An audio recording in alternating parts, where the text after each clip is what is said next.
Today we begin a few days reading and hearing from Paul's first letter to the Thessalonians. This letter is special for a number of reasons. First of all, it is probably the earliest of all the books, gospels, and letters that we have in the New Testament. It's probably the very first one to be written down. It's the oldest book in the New Testament. It's also special to me because 3 years ago, when we had a church pilgrimage trip to Greece, we began that trip in what the Greeks call Thessaloniki, in Thessalonica.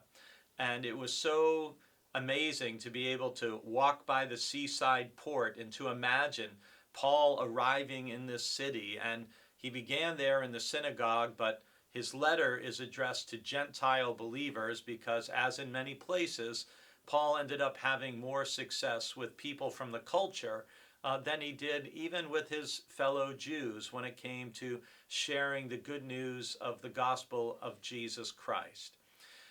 Our verse for today comes from chapter 2, verse 12.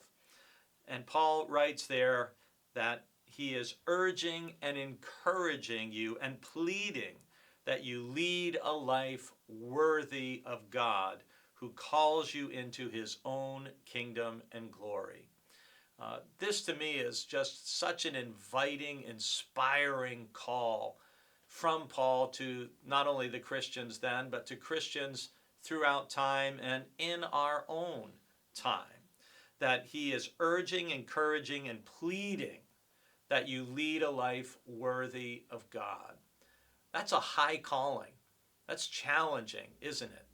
To think about every aspect of our life, every decision we make, how we respond to every challenge or difficulty, how we respond to every person we encounter throughout the day, whether that's personally or over the phone or via the emails that we write, whatever it may be, to constantly have in the back of our head, to hear in our mind, if you will, an inner voice constantly asking us, is this worthy of God?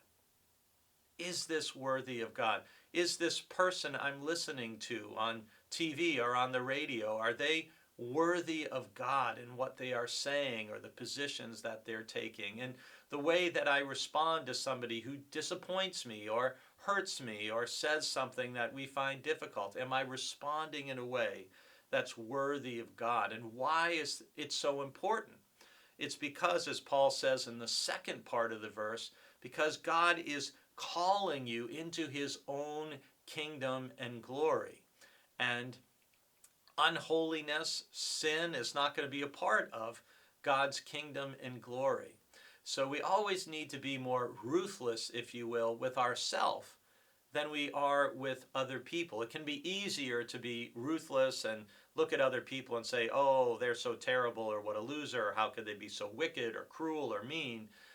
But we also need to make sure that we are constantly rising. We may not reach perfection, but we're called to God's kingdom and glory.